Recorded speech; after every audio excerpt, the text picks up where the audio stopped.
Hello, everyone. Welcome to Three Count Commentaries. I'm your host, Mongo Slade.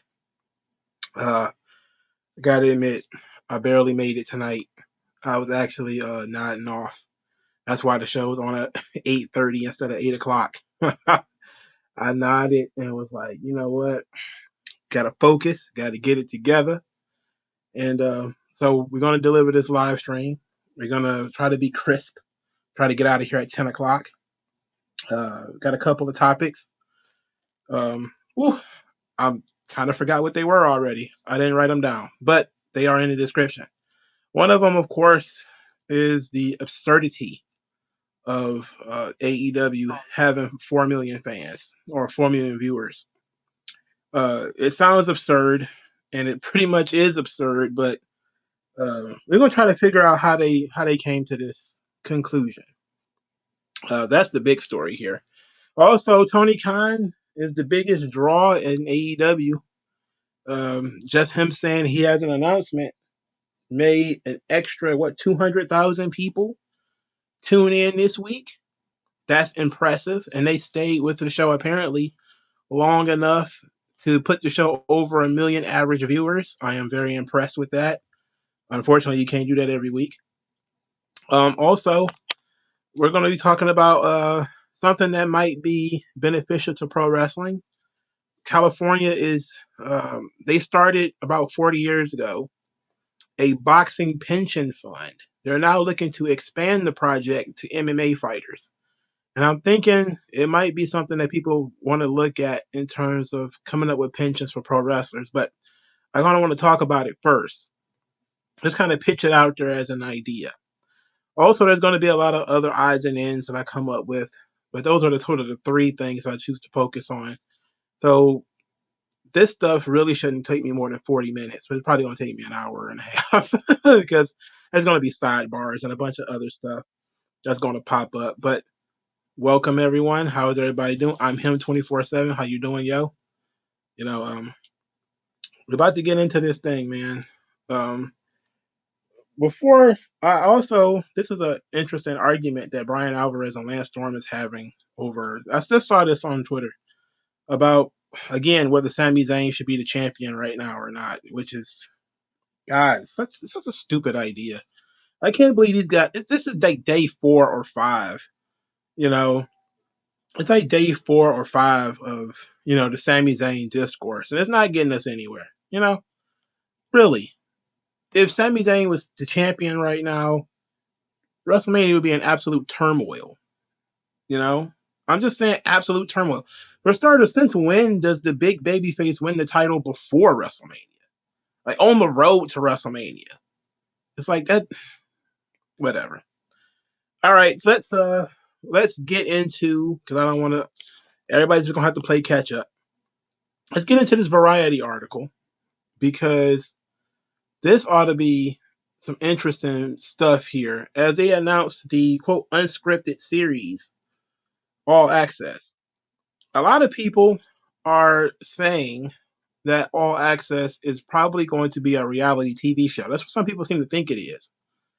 I don't know if it's a reality TV show. As a matter of fact, I'm not sure that's what it is. Some people have said that's what it is, but I don't believe them. I'm not sure what it is, but I'm not also not buying into the idea that it's a reality TV show.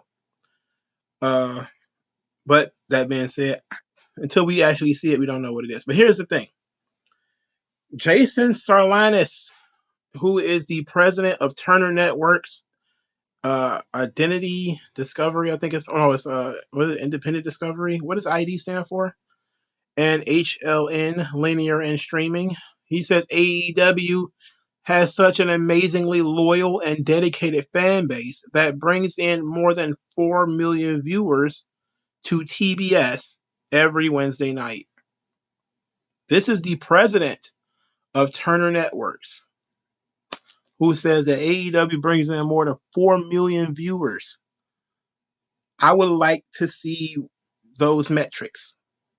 I would love to see those metrics. I would like to see an educated guess that comes up with 4 million viewers. When AEW um, when they have their shows on television, they get about 800 to 900,000. So you're telling me that there's 3.2 million people, other people, let's say, watching Dynamite streaming. That's the only other option that there could be. No, now this individual did not say whether this was national or international, which I'm thinking is going to be the crux of the argument here. That perhaps Mr. Salinas, president of Turner Networks, is perhaps discussing AEW having 4 million viewers globally. That I can believe. If you say that they have 4 million people globally, I believe that. I could believe that 4 million people are watching it on a Wednesday night. You know, some people watching it on the app, some people watching it on linear television, because the 900,000 people, we know that those are Nielsen, and those are only in the United States. So Canada has their own thing, and the UK has their own thing. And then there's going to be people who are scattered across the world in Australia and other places who might be watching it on the streaming app. I can see that it might get 4 million viewers. But every week? 4 million viewers every week? Is that what he said? 4 million viewers every Wednesday night. That would be every week. That's a lot of viewers. That's a lot of viewers. My question is, if they were getting 4 million viewers every Wednesday night, if that were the case, wouldn't you have already re-signed them? Why would you be letting the contract lapse? The contract's still not signed. I think the contract ends this year. Doesn't it? It ends later this year or next year. One of the two. But if they were pulling in 4 million viewers every Wednesday night, wouldn't you have already signed them? Wouldn't you have already re-signed them if that was the case? It seems that when there's a little embellishment going on, that's what it sounds like. It sounds like somebody's embellishing. Look, I'm not going to say that the guy's lying. I don't have the information to say that he's flat out lying. That would be wrong of me to say. I will say I feel like the guy is embellishing. He might be rounding to the nearest whole number. And he might be leaving out some tidbits. For instance, like I said, if it's international or not. Because if it's international, it's more believable. If it's national, not believable. Okay? Even if you were to add on streaming, which I don't know how many people use the TBS app. I'm not sure. I didn't look it up, and I didn't really think to look it up until just now. But if there's, I don't know, let's just say 20 million people using the TBS app. Let's say that could be possible. As a matter of fact, let's look that up while we're doing it. So if they're driving people to the app or something like that, I could see why you would say that. My issue here is, why not tell the whole story? You know, you just say 4 million viewers. People can look at the ratings. They know the ratings, with the exception of this week, is not that great. We know that. It's very strange that they would go that route and put that in a Variety article. And in typical AEW fashion, it's in no way questioned, question marked, or challenged by anybody outside the wrestling sphere. So the wrestling fans are looking at this like, wait a minute, we follow these damn the ratings every week. Where do you get 4 million from? And everybody he just casually dropped that grenade and kept walking. This is like the second or third time they've done this, right? Where AEW will casually drop down this, oh, we made $100 million. And you'd be like, wait a minute, pause. Wait 1 second. What do you mean? You made $100 million.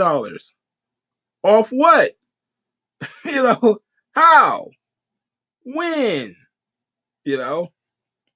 And they just keep it moving. They just keep it pushing, bro. They let you deal with the analysis part.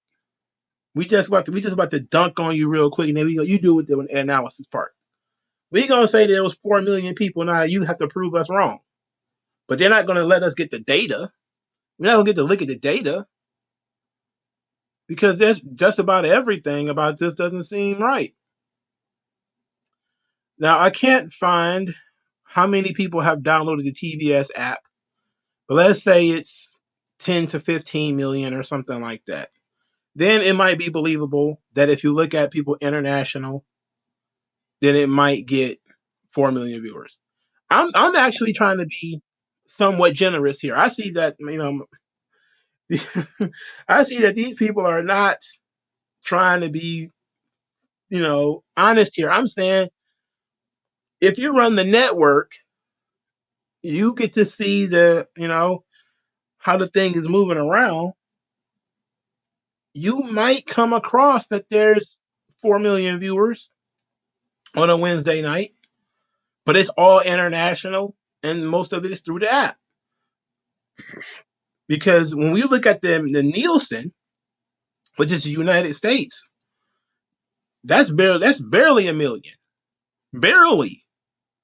And you have to round to the nearest million to get there half the time. They barely cracked that million this week. But that announcement was just too juicy. People got too gossipy. Folks started, that's one of the things about headcanon. Wrestling fans will headcanon themselves into the biggest thing in the world. Wrestling fans bantering back and forth about what Tony Khan's big idea could be, have headcanon themselves into, it's going to be the debut of a new wrestler, it's going to be the debut of a video game, it's going to be Forbidden Door 2, it's going to be this, it's going to be that. It was just, oh, remember this show we was talking about like 2 years ago? Yeah, it's going to finally air now. Oh, thanks. Thanks for that. But it worked. As a marketing gimmick, it worked. They got over 1 million viewers. Everybody has to bow down to the Khan. Khan is king this week. And then shortly after, that interview dropped, the Variety joint dropped out. And then they said they have 4 million viewers. That snatched all the taste out of everybody's mouth. They're like, wait a minute. 4 million viewers? Where they at, though? Why the arena's half empty, though? What's going on here? It's an interesting thing. It's an interesting gimmick that they're pulling here. I am impressed. I have to say I am impressed.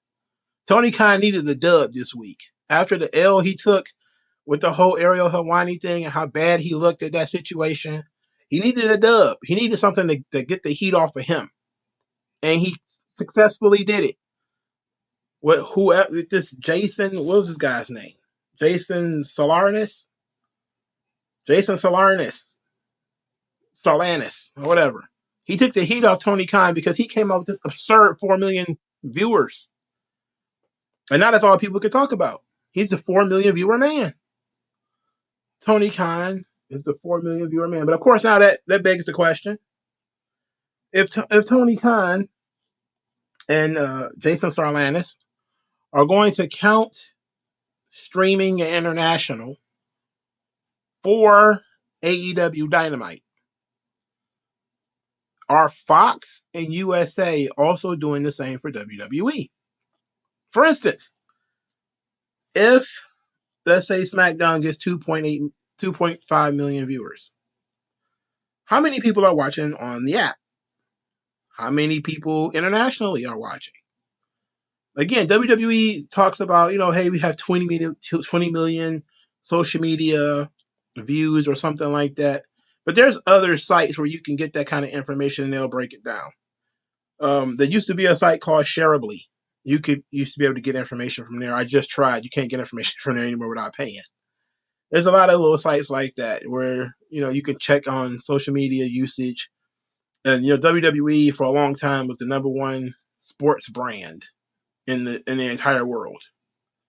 Even bigger than the NFL on social media. And so it was believable to me that they would get 20 million viewers. It would be believable. And sometimes you would look on that thing and you see Impact on there, higher than AEW sometimes. But this was 2 or 3 years ago, back when you could actually look at that kind of stuff. Now I don't have access to it without paying, and I'm not paying. I'm not paying for it. So I'll let all these guys that work at Variety or Deadline or some of the quote unquote wrestling journalists, I'll let them pay for it and look it up. But I found that to be quite interesting. That AEW would tout 4 million viewers. And then the next day they only got 1 million. So it's like, isn't that a fail? You talked about your 4 million viewers in your Variety article. The next day you only got 1 million. Where'd the other 3 go?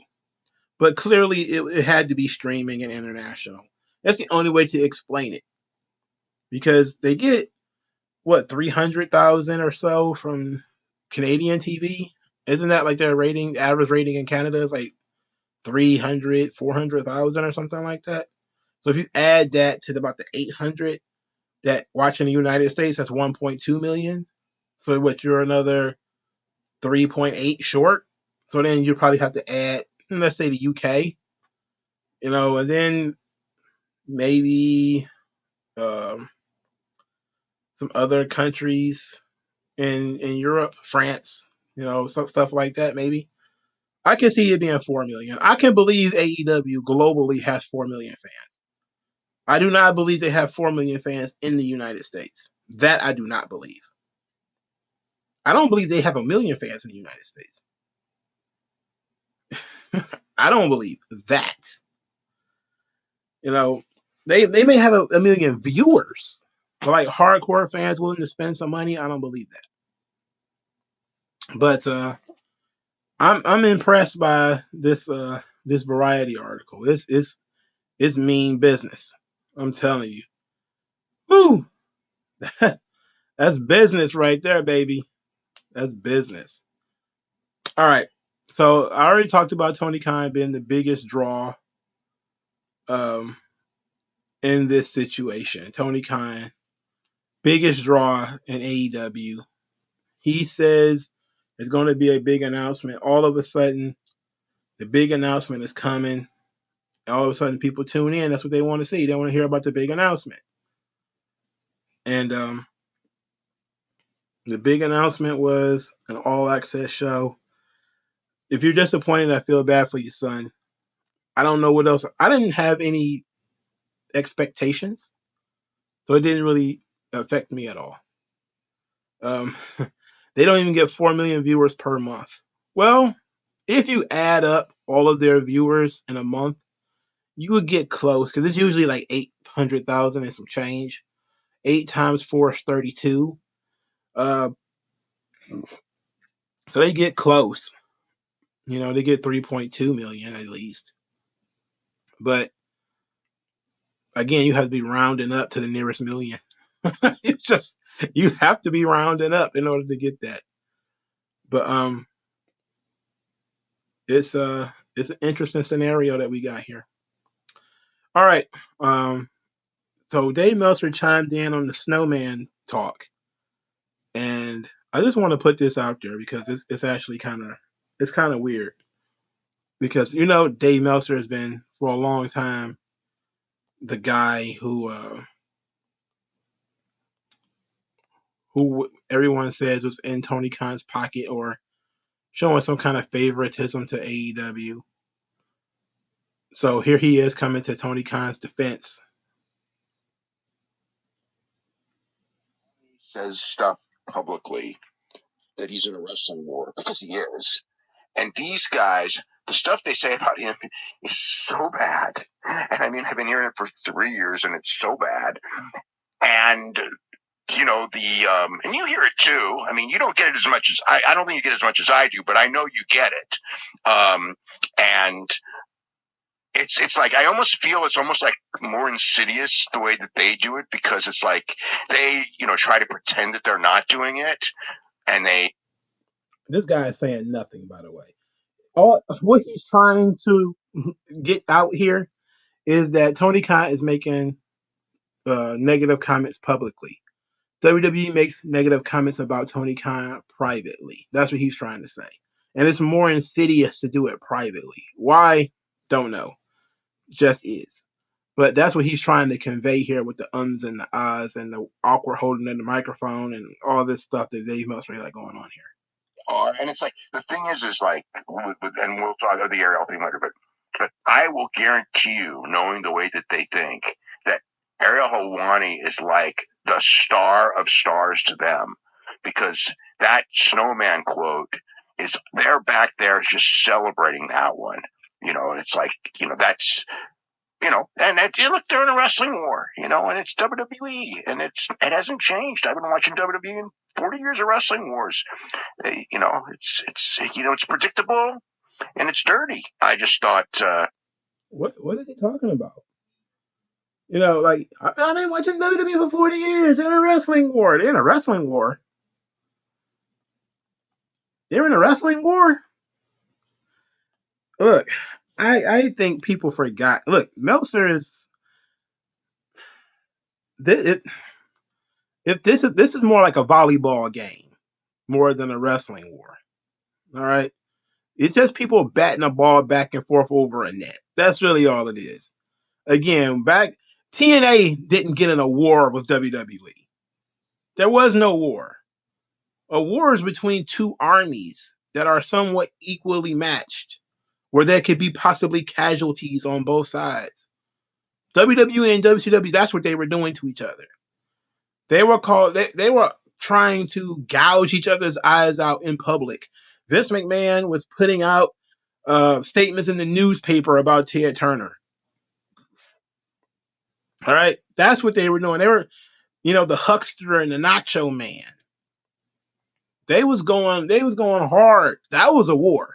All right, that was not just them going back and forth on a Monday night. Trading fans, who can win the fans over. That's different. WCW was trying to put WWE out of business. WWE was fighting for survival, at least for a short time there. And then they ended up putting WCW out of business. There was eye gouging, hair pulling, biting, low blows, and everything in the WCW WWE war. That was a real war. That was a real issue. This thing with Tony Khan has not even gotten nearly that far yet. I can't imagine all the horrible things Vince probably yelled about Ted Turner in his office as he was removing the water coolers, as Jim Cornette loves to talk about. I can't imagine how Vince probably cussed and pitched a bitch. How many secretaries had to help him relieve some stress during those times? This is not a wrestling war.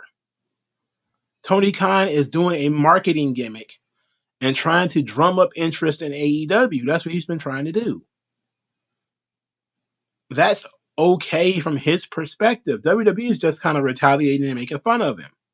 Because, it's a bit of a bullying tactic, but he won't shut up and leave him alone.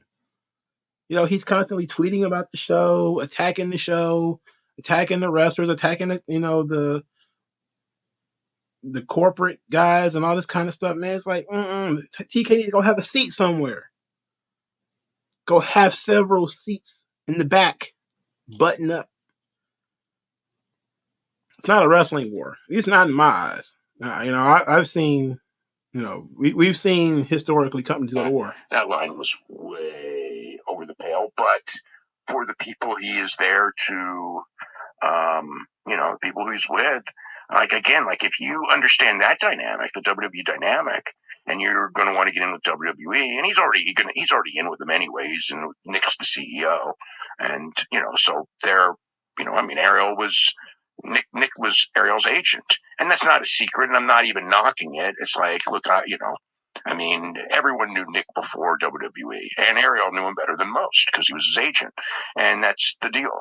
So I just felt that.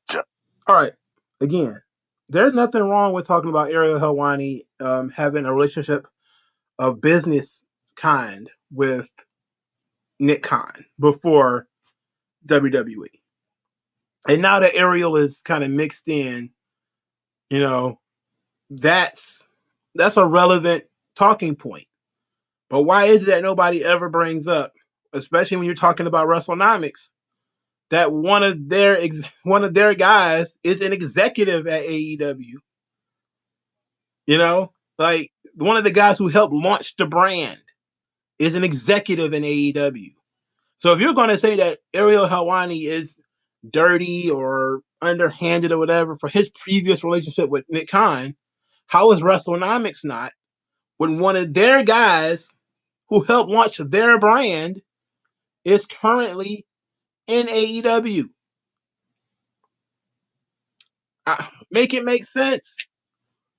Make it make sense. Whenever Brandon Thurston puts out one of these mean-spirited tweets, nobody ever asked him, is he doing it on behalf of his friend who works in AEW? Somehow, this is perfectly fine. I made the video earlier this week, so I'm not going to relitigate it. But it just comes across as very strange to me that, you know, we're not going to ever bring up anybody else who has. Nobody ever talks about Busted Open Radio, in which Tony Khan goes on there pretty much every week and just shoots the shit without being questioned or anything. Very weird. That snowman line was, to me, it was so tacky. But yeah, I know. Then again, knowing what people say over there, it's like I said, they went in and they put that thing on the pay-per-view. That was like the big thing. It's like that real, we're not saying anything bad. He's the one who's saying all the bad stuff.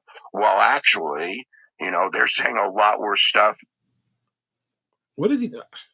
How could anybody pay to listen to that stuff? 2 minutes. Very little information is conveyed in those 2 minutes. There's a lot of ohs and ums and him being vague. It's like, just be upfront. What's happening here? Okay, can we get to the point here? Please, can we get to the point? Apparently not. But that was Dave Meltzer talking about the snowman comment. He clearly is being very defensive and saying that WWE says terrible things. I don't. It's so weird.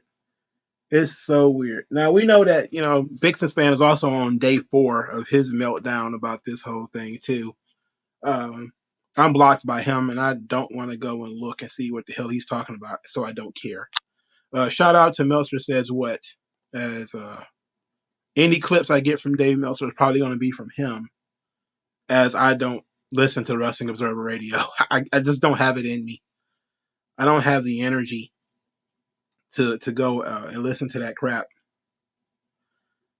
But I am surprised, dismayed even, that these kind of people would do these things. And it seems weird to me that we have to go through this at all. So what? The guy should never have said anything about Ariel Helwani. He never should have said anything about him. Should have just left it alone. And he wouldn't have been in this situation. But hey, he's got 4 million viewers to concern himself with.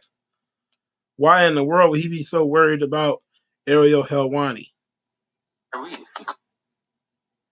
Why would he? Why? Why would he be so concerned about garbage wrestling media? Wrestling media is garbage. One more time. It's 90% bullshit, but it's entertaining. That's why I read it, because it entertains me. And that's the only reason you should listen to wrestling media. All right, it's it's bullshit. You feel me? Now,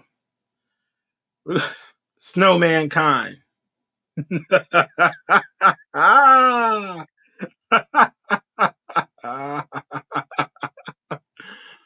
Oh my God, Snowman Kind. Oh boy, Jesus H Christ. I can't believe we're still doing this. Day 4, day 5, or whatever. It's been almost a full week, man. What? It's longer than that. It's been almost a full week. All right. I really don't have nothing else. We're gonna talk about this pension thing real quick because I think it might be interesting, and I think some people there should be enough of an MMA crossover audience here that we can have this discussion. All right, so this is a discussion. It's a policy discussion, really. Very rarely do I get to talk about policy in terms of pro wrestling and stuff like that. But Mark Raimondi of ESPN put out a statement on this morning, 11:53 a.m. Proposed California bill would create a pension for MMA fighters. So it says a proposal in California legislature would set up a pension fund for former MMA fighters who have a certain number of fights in the state.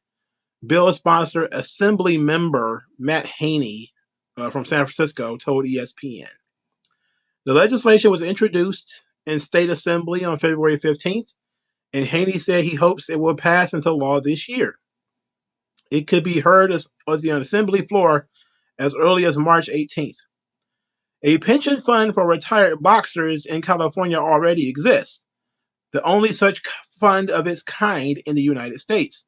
No states currently provide a pension fund for MMA fighters who don't have the kind of post-career protections athletes and other major sports get from unions or players' associations. Let's be upfront. These things are overblown. There's plenty of broke players. Don't get it twisted. There's still plenty of football players and basketball players going broke. Well, and these guys retire again. Most of these guys retire before they're 40. So just remember that. Okay. So Haney says, quote, "We know that this is an incredibly popular sport. It's a sport that's growing, and it's also one that can be dangerous and put people's bodies on the line for our entertainment. And as fans, we appreciate it, but we should make sure they're taken care of when they retire." Ronda Rousey stepped in and said, "You have a much shorter window in MMA because your body takes so much of a heavier toll. And the difference between these kind of combat sports, with all this contact and neurological injuries involved, you don't know the day you're taking one hit too many. You're going to find out that you've crossed the threshold many decades later when you no longer have that extra income. It's when you're dealing with the repercussions of that career is when you no longer have that income stream." Okay, so that's the idea behind it. They want to take care of MMA fighters the way they take care of boxers. We're going to get into this in a moment.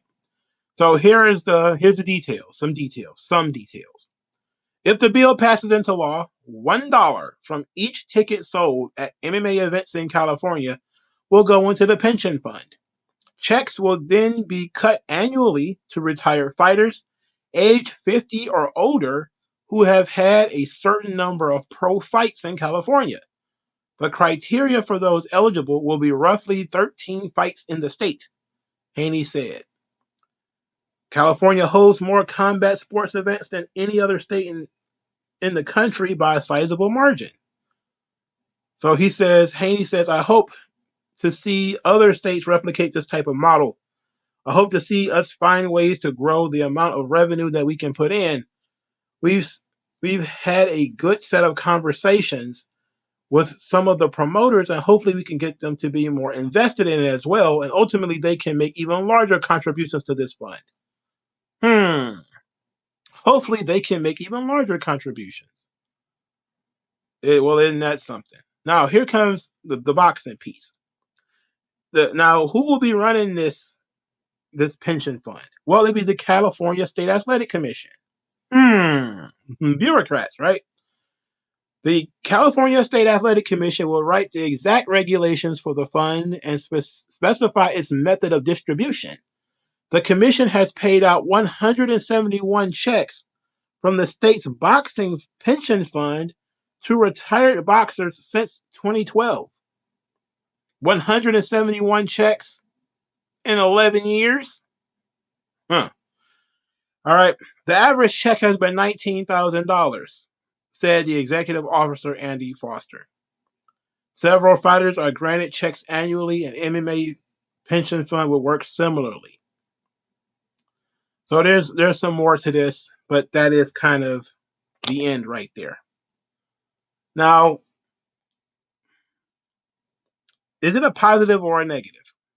What do you guys think? Everybody who's hanging around listening to this thing, do you like the idea or do you don't like the idea? First, let me know what you think, and then I will give what I think on the subject. I don't want to color anybody's perspectives, because I don't think it's bad, but there's some things that need to be considered here. All right, so let's talk about how they plan to implement this plan. What they plan to do is to surtax every ticket sold at an MMA event in California. That means that the companies will not be paying for it. The consumers will. The consumers will be paying the tax, not UFC, not Bellator. It'll be you, the guy who goes to the. You're gonna have to pay $1 extra for your ticket. Doesn't sound like a big idea, so what? It's $1, right? Then you start looking at some of the details. You have to have 13 fights in the state of California. Well, how many MMA fighters do you know have 10 fights in one state? Like, how MMA fighters and boxers typically fight all over the globe. They could be fighting like in California in 1 week, 6 months later, their next fight is in Abu Dhabi. In 2 years, it may take them 2 years to get back to California. That's what you think. But this thing is about privileging small MMA fighters that's already in California. That's what this is about. This ain't about helping UFC fighters, Bellator fighters, Pro Fight League, One fighters. That's not about to help any of those guys. They move around the country too much. They move around the world too much. This is about small-time MMA organizations having to pay an extra tax because they can only afford to run in California. That's what this is about. It's the same thing with boxing. Okay? If you're a big-time boxing fighter, you're probably not going to fight in California. Not when Nevada is right there. Okay? Nevada is literally right there. Not when you could go and fight for like some prince in, the Caliphate of Oman or something like that. You're probably not going to stay in California and fight in your whole career in California. So that should tell you right there that there's something fishy in the game. You have to have an absurd amount of time in one state. Now, the boxing program that they have is somewhat absurd. Because again, boxers, like MMA fighters, they travel. They don't typically fight in one place all the time. They move around. So here is the I think in order to qualify to get a pension in California, you have to be at least 50 years old, and you had to have fought at least, I think, 140 rounds or something like that in California.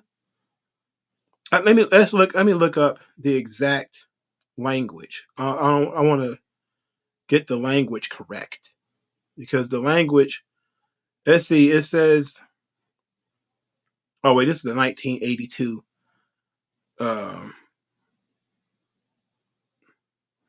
There's the 1982 plan. Okay, so here's I guess the newest one. It says you are entitled to money from the California Professional Boxers Pension Fund if you A, are at least 50 years old, B, fought in at least 10 rounds a year for 4 years in California with no more than a 3-year break. C, fought in at least 75 scheduled professional rounds in California with no more than a 3-year break. You might as well just be a professional fighter in California. A lot of boxers will fight 1 or 2 fights in California. And then they're all over the globe, traveling back and forth. You're asking people to homestead in California.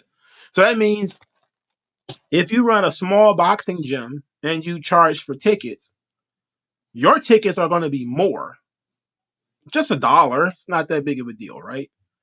It's only $1. But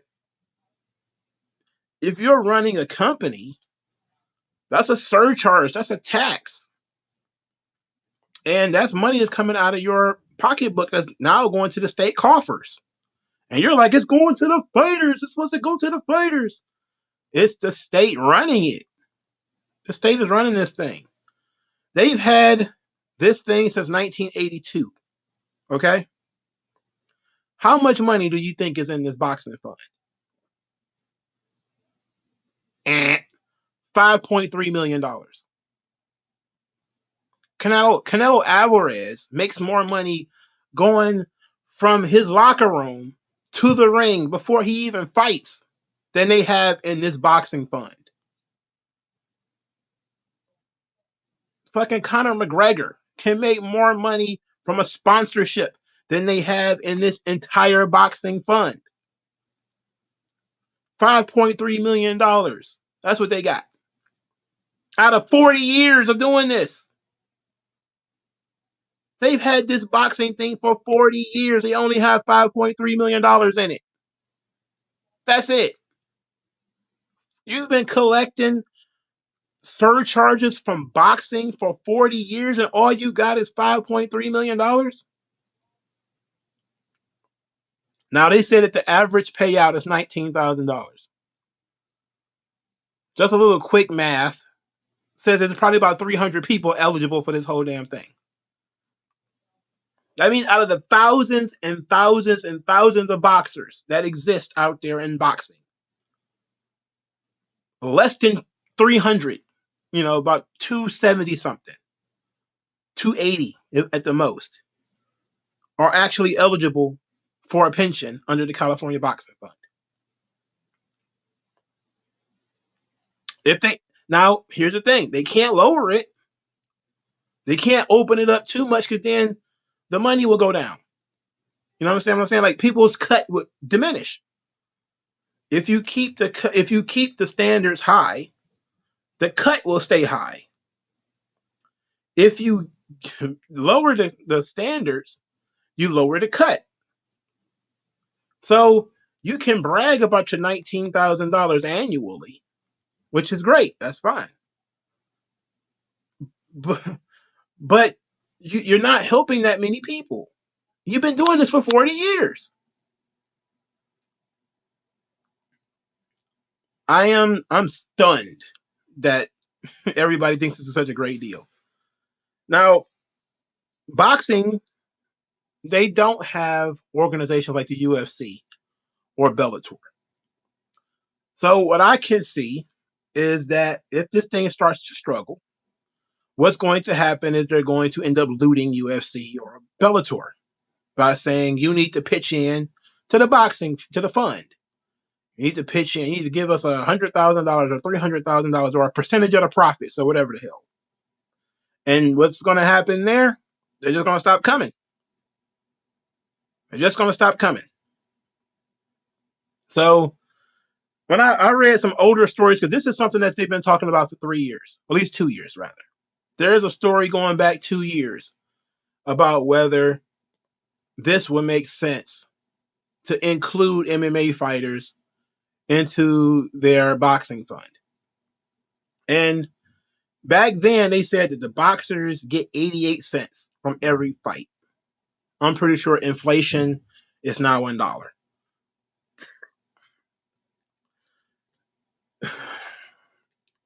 It's a weird thing because I'm suspicious of it, but I'm not against it in principle. If UFC would have started their own pension fund and they would have said, in order to have a fighter to have a pension, you have to be signed to UFC for X amount of time or fight X amount of fights. And they will, donate a percentage of every ticket sold, no matter where it is. $1, $2 of every ticket sold will go into the MMA fund. They will very quickly make more money than they have in this $40 million thing, this 40-year boxing fund. UFC could do it tomorrow, and probably generate more income. The question is, why wouldn't they do that? Well, who's going to manage it? That's going to be the question. The state already has the answer. We're going to manage it. The state's going to manage it. The guy who runs the athletic commission manages your pension fund. I don't know about that one. A politician running your pension fund? That's probably not a good idea. Now, because there's not a lot of boxers that qualify, this thing probably won't crash, at least not anytime soon. What happens with pension funds is that there's usually more people taking out than there are people putting in, and you end up crashing the thing. It happened in California a lot with, I think Vallejo, California. The city went bankrupt. It was their pension fund. Detroit had another one, pension fund. You have older people drawing out the pensions. They've been retired for 20 years or whatever, 30 years. You got younger people. They're taking a pay cut, hoping they get a pension. They don't. Then the state can't pay or the city can't pay their debts. They can't pay the pensions because people living longer than they thought they would, and you have to default. Now, I doubt that happens here because very few people are going to be able to qualify. So it sounds good in theory. If professional, a UFC or a Bellator fighter or whatever, just not going to help you because you're not going to fight enough in California in order to qualify. So that's not going to do you any good. If you run some kind of rinky-dink fighting promotion in California, you're about to get hosed because it ain't about to be Dana White and UFC paying all that money because they're barely coming to California as it is. They have an entire globe to go after. So it's an interesting idea, and I guess every little bit helps. I don't want to be negative, but it's kind of suspicious to me. And I'm also very suspicious of all these people who just try to piggyback everything boxing does, because the thing about a lot of policy, especially in the United States, I'm not so sure about everywhere else, is once something crosses a threshold, you instantaneously start trying to find other reasons to expand it. Civil Rights Act. It's only supposed to be for black people. Then all of a sudden, Hispanics, Asians, gays, trannies, everybody is qualified under the Civil Rights Act. It just became the camel's nose. That's why I'm bringing it up on my wrestling stream. Because you got it in here through boxing. All right? It's like, oh, we love boxing. We love boxing. We love boxers. We got a pension fund for boxers. And now they're talking about expanding it to MMA fighters. Like, that's interesting. It wasn't made for MMA fighters, but okay. Next is going to be, why not pro wrestling? Then you have WWE coming to California for WrestleMania. Imagine if they made $1 off of every ticket sold for WrestleMania and put it in some kind of pension fund that the state would then manage. They claim for wrestlers. That would be a lot of money. It would be a lot. I can see it coming. At the same time, though, this kind of fund can be funded by the individual organizations with not much drama and without much trouble. The thing would be setting a fair boundary.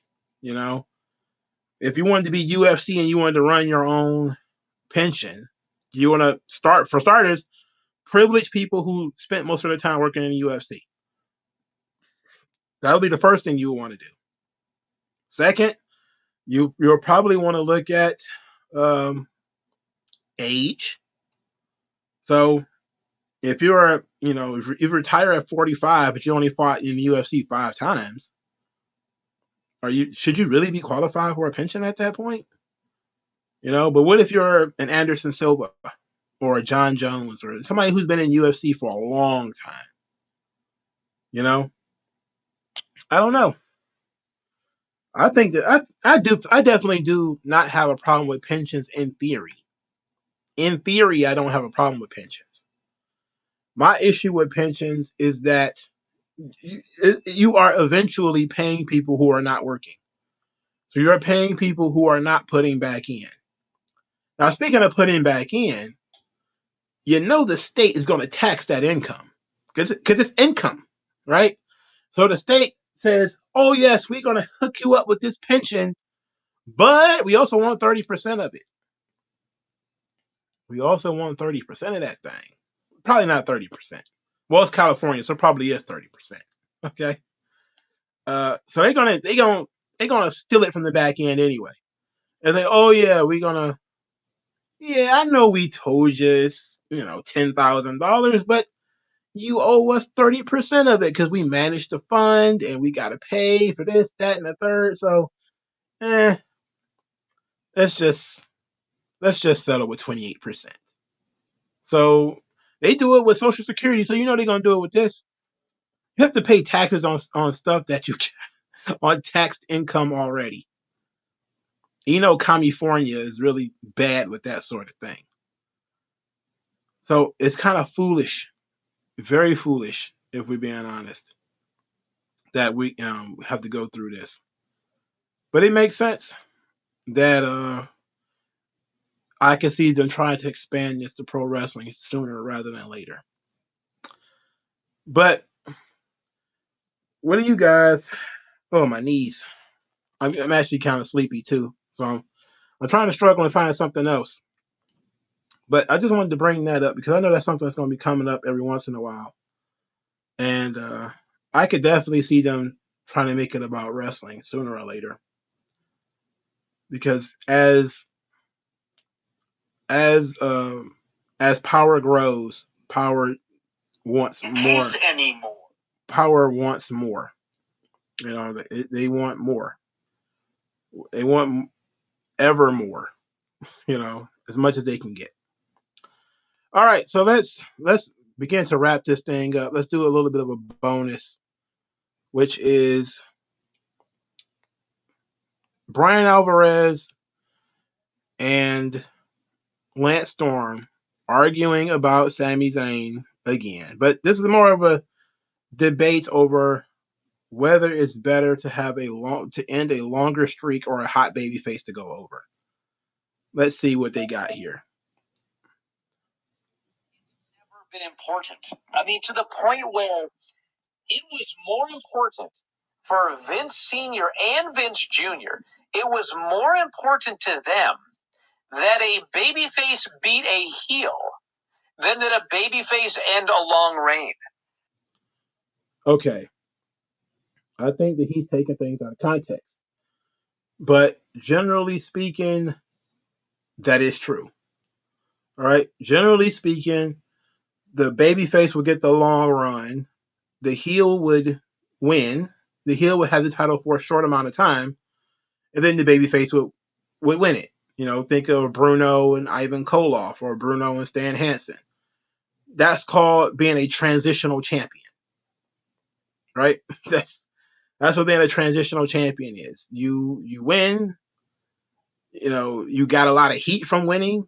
And then the next big babyface comes in and beats you, usually as soon as possible, and he gets the huge pop of being the guy who beat the guy who beat the guy. Oh my goodness, you beat the guy who beat Bruno. That was back then. That was a long time ago. But I think that's where they're going to get to here. Like this 900 days. Well, yes, but you're comparing something from how many years ago? 40 years ago, it was a different It's era. not just 40 years ago, didn't dude. wrestle babyface. Well, you quoted Backlund and Bruno. Well, I Hogan. did. That's like 83 It was and earlier. never. That's 40 But you're not years. getting the point, Lance. It was never important then, and it's never been important these days. It's never been important. Hogan benefited from beating the Sheik. Yeah, he beat the Sheik. The Sheik was not on a 4-year streak. That was Backlund. But Backlund went 4 years. Because heels and I know, that's my point. My point was it didn't matter if the guy ended a long streak. It didn't matter. This guy is fucking annoying. Like I never listened. I didn't listen to this whole thing before I decided to play it. That's fucking annoying. I can't believe you guys listen to this. Like every time I hear Alvarez and Meltzer, I'm like, you guys pay to listen to these fucking guys? That dude is annoying. Okay, let's try to make sense of what he's saying here. Hulk Hogan benefited from beating the Sheik. Yes, that is very true. What Hulk Hogan really benefited from, however, was the Sheik who fucked over Bob Backlund. Okay? They did an angle where Bob Backlund was screwed out of the title, and the Sheik was seen as being a champion who did not deserve to be the champion. He was already doing the foreign heel gimmick, so he had heat from that, and now he's the undeserving champion. Hulk Hogan benefited from that. That's what he benefited from. Beating the Iron Sheik. The Iron Sheik didn't need to be champion for 800 days. He cheated to get the title. He stole, quote unquote, the title from Bob Backlund. Look at it from the fans' perspective. You stole the title from Bob Backlund. You lost it good. You lost it to the guy waving the flag, even better. If Bob Backlund had been champion for 900 days, it still would have been pretty good. Probably would have gotten even more over. But who knows what it would have done to the territory? Because who knows if Sheiky Baby wouldn't have been able to draw for 900 days on top. You know? That's a long run. That 900 days is a long run, brother. Sheesh. That probably wouldn't have seemed that long back then because you wouldn't have saw him on TV that often. But, yeah, that 900 days is a long run. What's more important than a babyface beat a heel than a babyface end some crazy streak? But that didn't matter in the 70s. It didn't matter in the 80s. It didn't matter in the 90s. It didn't matter in the 2000s. It didn't matter. He's talking over Lance Storm. Lance Storm is making a lot of sense here.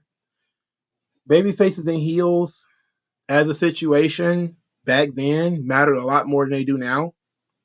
People legitimately hated the heels back then. Legitimately trying to kill them. It was very important that you get enough heat on a guy that when somebody beats him, he's instantly over. That was very important back then. Not so much now because people cheer the heels today. So Alvarez is just being very dogged in his Sami Zayn should have won the title. For what? And then, to do what? Just be champion? You blow your load in February, knowing that you have the biggest pay-per-view of the year in April.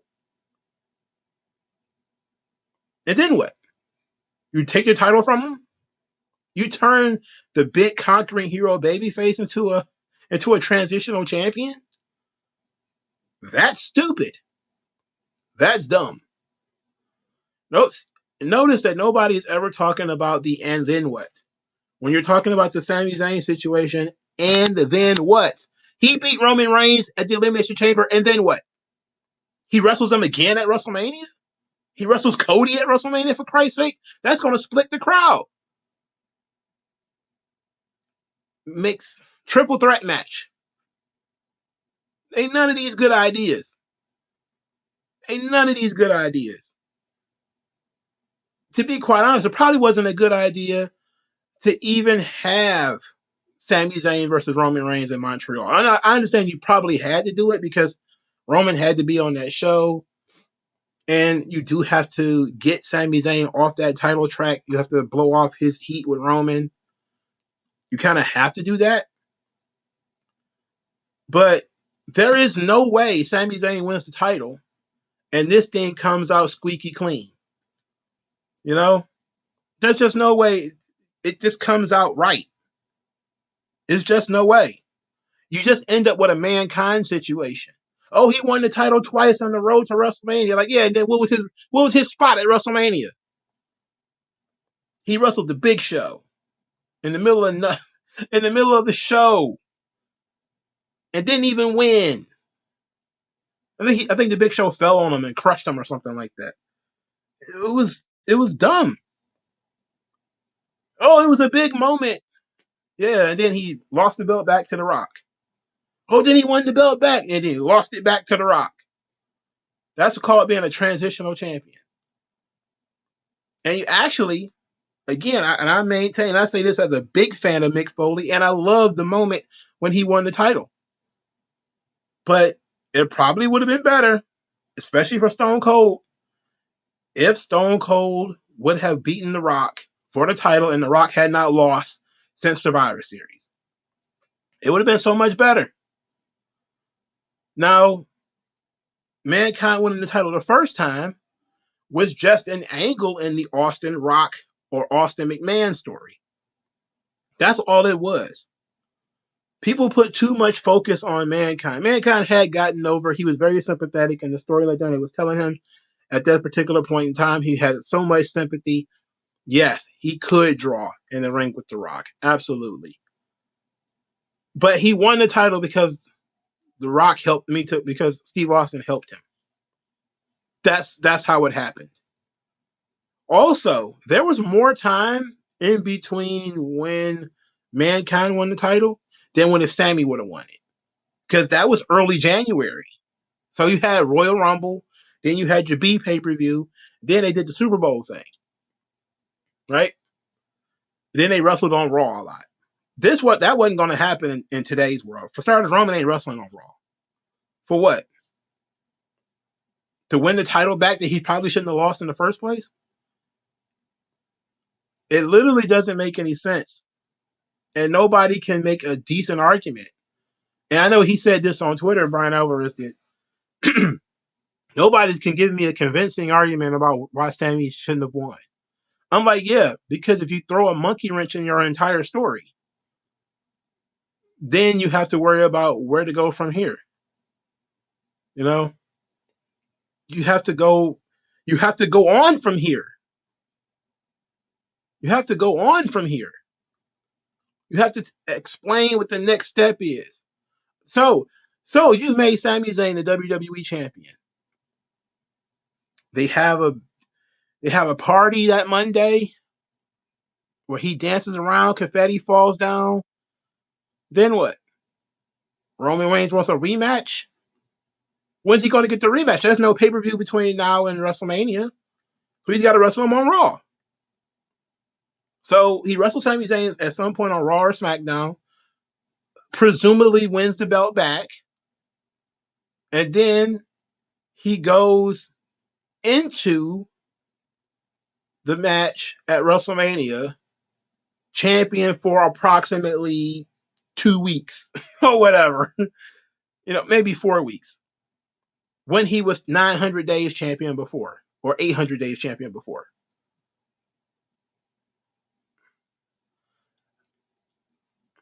I'm sitting here trying to figure it out. Like, you blow all of that off knowing that Sami Zayn is not the guy. He's not the guy. He's not the one you're going with long term. Even everybody likes him, but he's not the guy long term. Like I said, I give them all the credit in the world for staying the course.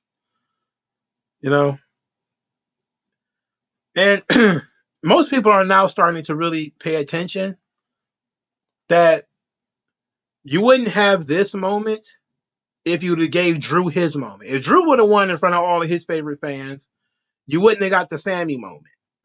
Because part of the Sami moment is that Roman Reigns is unbeatable. That's part of the story. That's a baked in piece of the story. Wasn't necessarily the story with The Rock. Wasn't necessarily the story with most other people. All right? It's just not. You get these big happy endings. That's what WrestleMania is all about, giving people the happy ending. I'm perfectly fine if you want to turn WrestleMania into that. You know? Kofi, Daniel Bryan, I'm fine. Eddie Guerrero, Chris Benoit, I'm great with you. You know, only reason Eddie won the title in February was because Brock was leaving. And to be quite honest, it was questionable for them to even do it then. They probably should have had Eddie win the title at WrestleMania. But they pulled the trigger early because they wanted to change course. And they really wanted to tell that Brock Goldberg story that ended up falling apart. I don't see any good reason to put the belt on Sami Zayn. At least not right now. And my thing is, why would people think this was the only chance that you have? You know, I joked. I think I was joking with my brother, and I said I wouldn't be surprised that Sami Zayn gets his first title win from Kevin Owens. You know, I can definitely see that happening. At some point, Kevin Owens wins the title, and we rebuild Sami Zayn up, and that's when he wins his first belt. He wins it from Kevin Owens. That's kind of how I see it happening, if it were to happen. But he's going to have a Bryan Danielson or a Kofi Kingston run. He's going to be wrestling middle of the card guys, winning. And then the real main event guys are going to be doing real main event stuff around him. Which I'm afraid to continue this, but let's go. In the 2010s, it never mattered. Lance, name the last time. Forget 40 years ago. What does 40 years ago have to do with anything? Name the last time it mattered. Let me answer that question. 40 years ago matters because the entire basis of the industry was heels and baby faces. That was the whole point. You was getting cheered or getting booed. That's not the case anymore. Okay, so name the last time in WWE, in Impact, in AEW, in New Japan, name the last time it mattered that somebody ended a long streak in order to get whatever. Name the last time. Well, one time. Kurt Angle beating Samoa Joe was pretty important. Now, to get something, no, that was basically just to jumpstart his TNA career. But Samoa Joe was positioned as being an unbeatable killing machine, and then Kurt Angle came in there and beat him. It was a hard-fought match. It put Samoa Joe on Kurt Angle's level. Then they had the rematch in which Joe won. A lot of people bitched and complained that Kurt Angle beat Samoa Joe. So what? It's Kurt Angle. Get over it. But that's a good one. They usually don't have these really long streaks, you know, and since these really long streaks don't really occur that often, you're going to have a difficult time trying to find examples. All right. That's kind of how it is. Like when something is really going on for a really long time,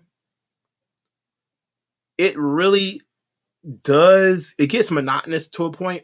But I just remember something, so I'm going to kind of derail that previous point. Didn't they do Paige and AJ Lee? Where AJ Lee was champion for like a year or something like that? She was having garbage matches like the Bella Twins or whatever. And then Paige just hopped up off NXT and beat her in one match. You know, first match, 2 minutes. She beat AJ Lee. That was supposed to be like the jumping on point for babyface Paige, right? Asuka, when she lost to Charlotte at WrestleMania, she hadn't lost at all in NXT. Soon as she gets to WrestleMania and she wrestled in Charlotte, she lost. Charlotte was a babyface, if I remember correctly at the time. Or was she a heel? I think she might have been a heel. But ending a long streak is an important thing.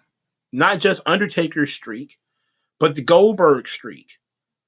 You definitely get a lot out of beating somebody that was previously unbeatable. You do get a lot out of that. Remember, WWE told the story that Andre the Giant had never been body slammed. He was undefeated for 15 years. None of that shit was true. But going into WrestleMania 3, they were telling you that stuff every week. Andre the Giant's never been body slammed. He's undefeated for 15 years. Never got a championship match. None of that was true. But if they'd have went out there and say, yeah, Andre the Giant, he's lost tons of matches. He's been body slammed a bunch of times. Would it have been that impressive when Hogan did it? I mean, you would think it's common sense, right? Look at the Honky Tonk Man, Intercontinental Champion. I don't know how long he was Intercontinental Champion, like a long time. Ultimate Warriors burst through there, survived SummerSlam, beats him in like 2 minutes, calls it a goddamn day. Everybody was excited, ecstatic. Finally, the Honky Tonk Man lost. That was a pretty big deal. That was a pretty big deal. Depend on the babyface, depend on the heel, depending on the situation. But in modern day, they don't typically have title runs this long.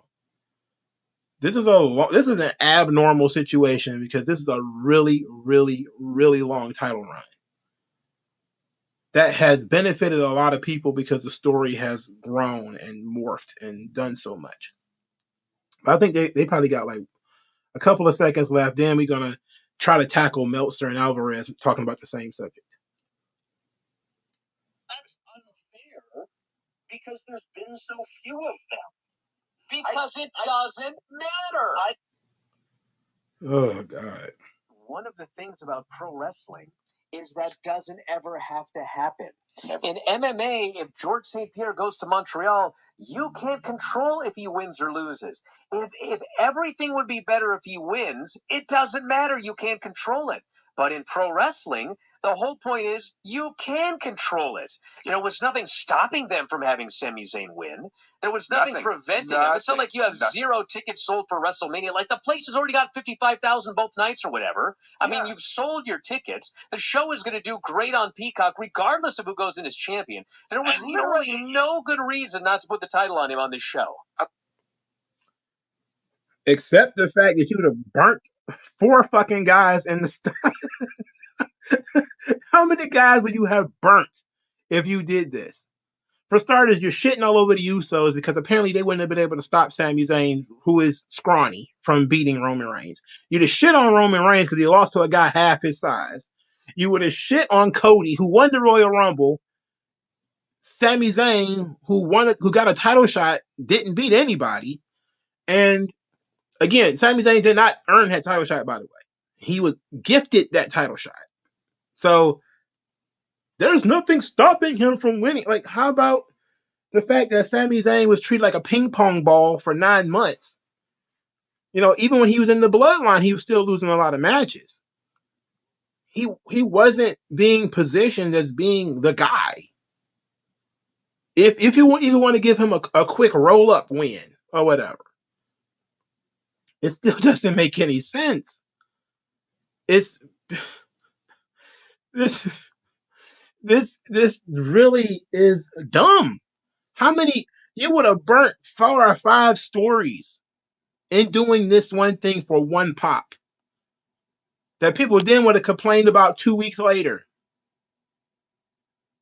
And then you'd have fucked Cody because not only did he win the Royal Rumble, but now he's got to wrestle another babyface to get the title. Or he has to wrestle a blemished Roman Reigns. Why? It's just these dudes are dumb. These are some dumb people.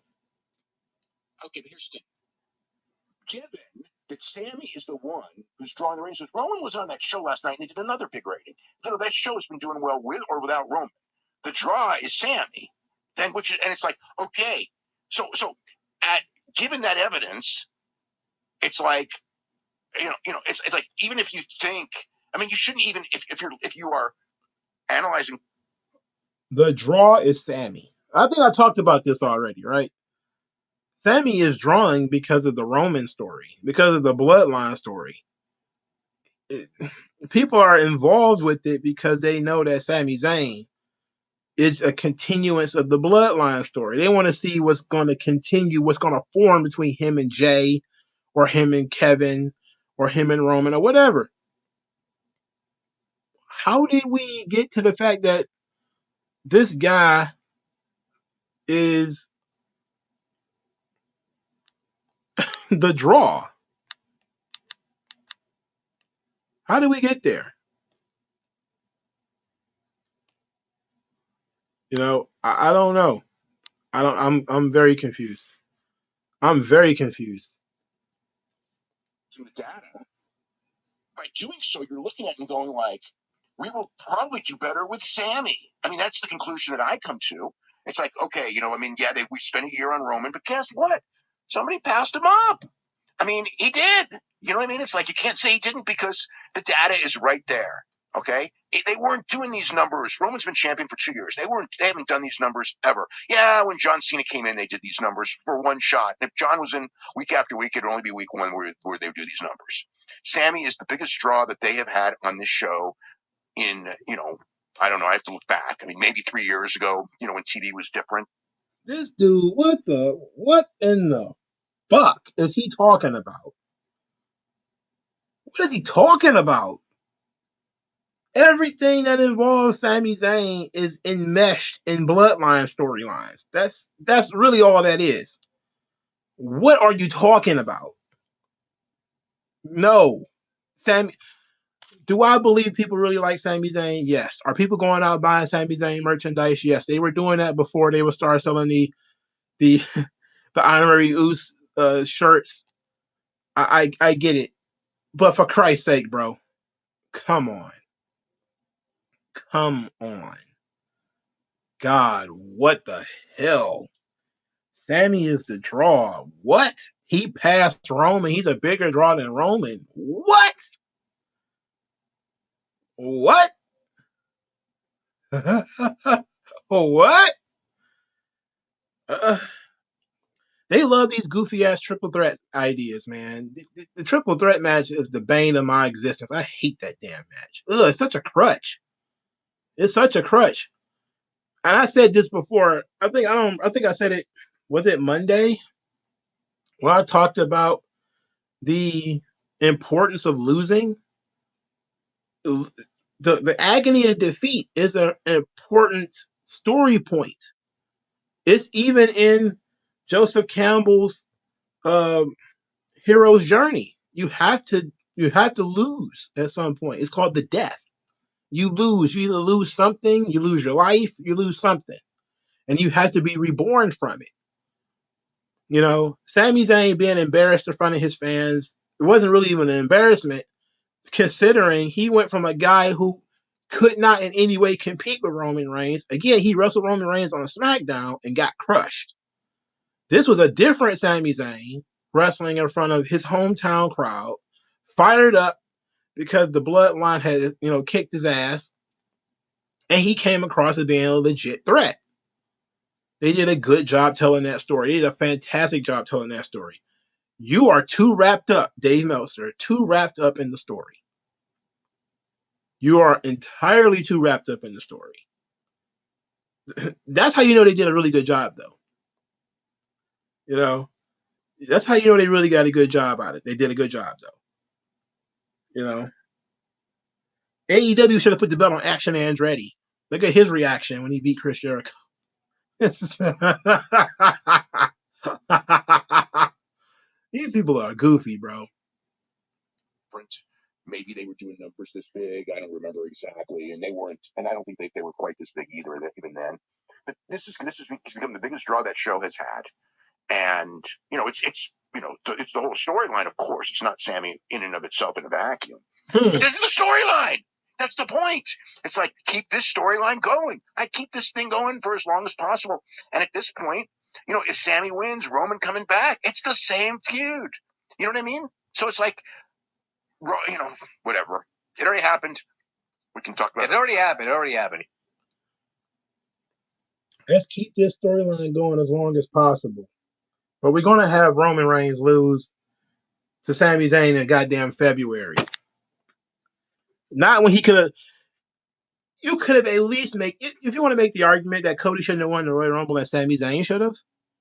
That's a reliable argument to make. I give you a thumbs up for that argument. Roman Reigns, tells Sami Zayn not to enter the Royal Rumble. Sami Zayn does it anyway. He ends up winning, and Sami Zayn is going to win the title at WrestleMania. Okay, fine. Story makes sense. But we're going to have a guy win the Royal Rumble. Big comeback. We're going to screw him by switching the title to somebody else. So he's not going to get to be a fresh champion. He's going to get to be either another babyface who just got the title, and we're not tired of seeing him as a champion yet, which is going to get Cody booed, by the way. Or he's going to wrestle Roman, who has to wrestle Sami to get the belt back. Or that dumb triple threat idea. I'm sorry, bro. This is foolish. This is foolish. It's foolish. Last year they did that dumb shit with the triple threat match. They had Bryan Danielson and Edge, and what happened? They booed Danielson. They was like, what is he doing here? He's got to get out of here. They started booing him. Like, we wanted Edge versus Roman. We don't want Danielson. We don't. No. We wanted him a couple of years ago. We don't want him now. How foolish. Well, not last year. It was 2 years ago. It's I'm floored. I'm flummoxed. These people are professionals. They've been watching this stuff for a long time. They've been covering this stuff for a long time. And their idea is just keep flip-flopping the title until the fans stop cheering. That's the point. Keep flip-flopping the belt until nobody cares. You eventually land on something that people care about. Just keep flip-flopping the belt. It's dumb. But here's the thing. The storyline is not over because Sami is now involved with the Usos. The Usos are also getting that bloodline rub. The Usos did 2.7 million viewers for their tag team championship match against Braun Strowman and Ricochet. The hook is Jey Uso actually going to show up. Okay? 2.7 million viewers on that match alone. The Usos also got the bloodline rub. So, going by Meltzer and Alvarez's logic, our boy main event Jey Uso is not a step down from Roman Reigns. If Jey Uso and Sami Zayn are going to continue their story, which they are, how did they hurt Sami Zayn? He just didn't win that title. He's going to win another title, a different title, with his best friend on the main stage, probably in the main event, as they are probably going to be the biggest draws of the night.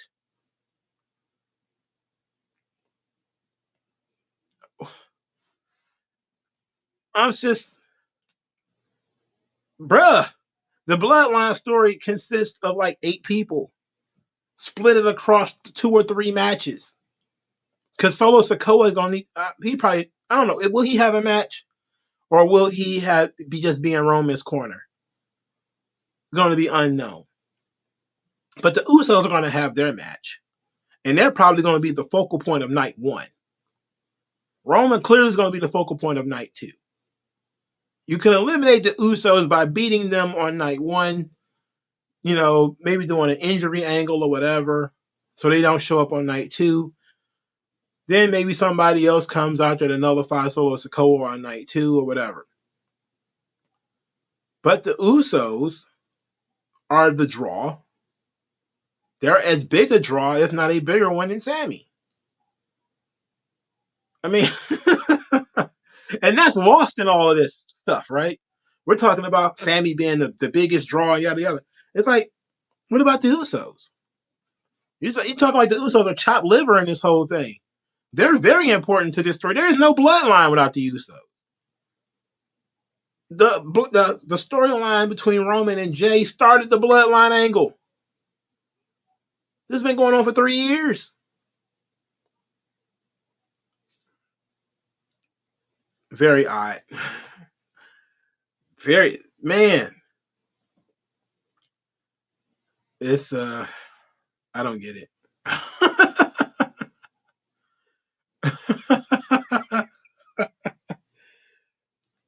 That's a very good question. G Coalition brother just asked right here.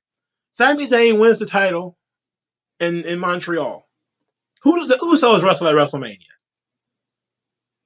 Hit Row, the Viking Raiders, Sheamus, and Drew McIntyre. That's who they wrestle. Guys that they beat already. So you kill the Usos too. Again, I said you kill like 6 people. You kill like 6 storylines. It's like this exact thing is what happens if you give somebody a time machine, right? And you say, well, you're going to go back in time. Would you stop the Holocaust or something like that? Well, you have to think about what you're changing when you're doing that. What, you save 6 million people if you stop the Holocaust, but do you kill 8 million? In doing so, how does that happen? Like, what is the repercussions of the actions that you're going to take here? There's a lot of people who are involved in this storyline that they're not thinking about. They're just talking about Sami and Roman. It's like, okay, what about the Usos? What about Kevin Owens? What does he do? I don't know. All right. I'm really very frustrated with these guys. Very frustrated with these guys. All right, man. Thank everybody for coming out. I appreciate y'all, man. I'm very tired. I really had to cut this one short. So an hour and 30 minutes. I will be back Sunday to do the pop culture stream. I'm going to have to watch Rambo at some point between now and Sunday. So, because I want to talk about Rambo. But I'll see you guys then, and I'll talk to you guys later. Peace out. Enjoy SmackDown.